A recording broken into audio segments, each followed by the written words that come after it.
PR পদ্ধতি এই দেশের মানুষ গ্রহণ করবে না, এর লক্ষ্য একটাই। সেই লক্ষ্যটি হচ্ছে যে নির্বাচনকে বিলম্বিত করা। এখন তো একটা নতুন ধারণা, হঠাৎ করে যে ধারণা সম্পর্কে বাংলাদেশের মানুষের আদৌ কোনো ধারণাই নেই, পিআর পদ্ধতি।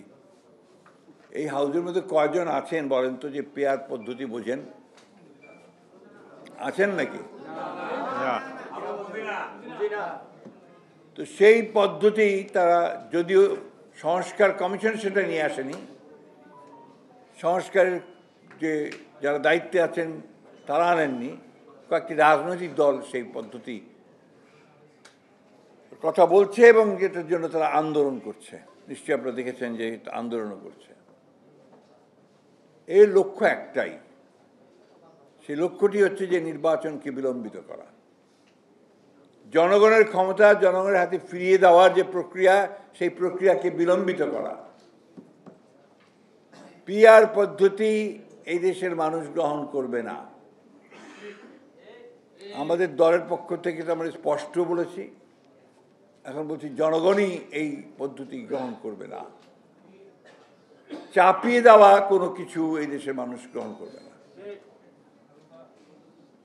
একটা কথা খুব স্পষ্ট করে বলতে চাই, আমরা খুব দ্রুত, অর্থাৎ যে কমিটমেন্ট আছে এই সরকারের, ইউনূস সাহেবের, ২৬ সালের ফেব্রুয়ারি মাসের মধ্যেই নির্বাচন হবে, আমরা সেটাই দেখতে চাই।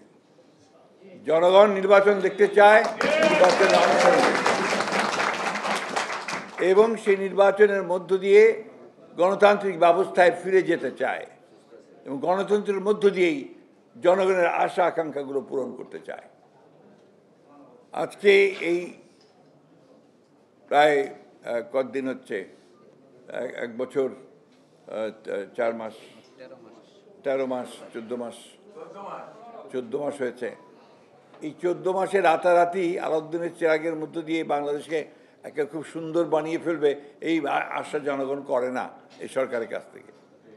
কিন্তু প্রক্রিয়াটা শুরুটা চায় যে সেই প্রক্রিয়া শুরু হোক, যে প্রক্রিয়ার মধ্য দিয়ে আমরা একটা নতুন বাংলাদেশ দেখতে পাবো।